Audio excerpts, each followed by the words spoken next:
这次我痛定思痛，成功的说服了我的老板。在618结束之后，我们整个团队今天直接出发去普吉岛，嗨不嗨？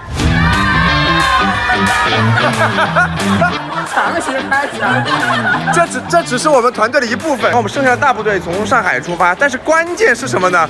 关键是我们公司出去团建，哎，不知道为什么另外一个团队他们开不开心？开不开心？开心。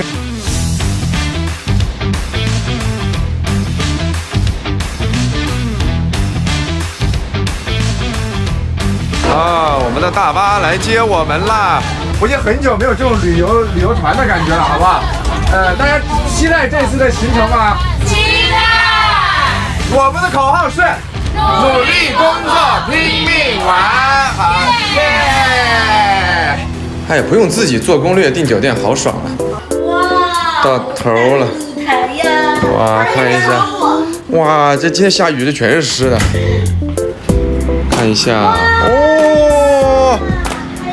哦，这个浪也太大了吧 ！Later， 这是今天到这的第一餐。年轻人都出去活动了，还剩一点像我这样的中年人代表。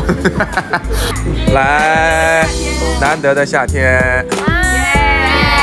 好，谢谢，开心。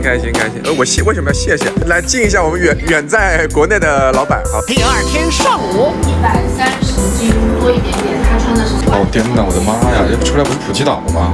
普吉岛要是在乎我的天，是有必要这么勤奋吗？我就静静看着他们卷自己，我还是带孩子出去嗨算了。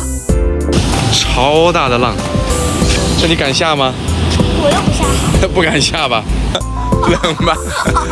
是不是很冷？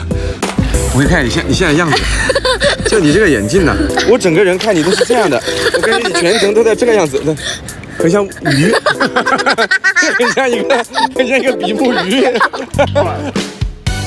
开心的玩沙子，看起来和谐的父女亲子时光。同事也都拖家带口来了，有的同事去马杀鸡 happy， 有的同事去街头受艺术熏陶，还有的成为了本地大款。他们打扮成泰国高中生，在街上受人敬仰。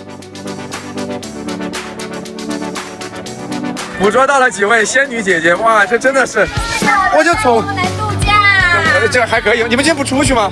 今天这边海滩就很好拍啊。女人们拍起照来，比工作人真多了。已经2个小时过去了，他们居然还在拍，就这么一直拍，照片都有5000张了。对，感觉回来耶！普吉岛第一热巴，我天，怎么出来的？他们刚才全程是这个过程，每个人拍照就是哇，就是哇太美了。泰国的这个紫外线太离谱了，我刚才就带安安出去玩了个沙子，游了个泳，这太离谱了，这好尴尬。我的泳裤刚才穿到这儿了，这是没穿泳裤的，这是穿了泳裤的地方。哇，大家来泰国，大家一定要做好防晒，防晒一定要超级做得好。Later， 中午出来吃点爽的，酵素金黄的炸鱿鱼，口里嘎嘣脆爽。我就是主食怪，米饭咔咔炫。先来个个头小一点的虾，这个肉都塞不下，根本塞不下。再浅来个小龙虾，简单吃2口，爽得起肺。晚上我们团队准备单独聚个餐，准备了一个特别的环节，期待下集吧。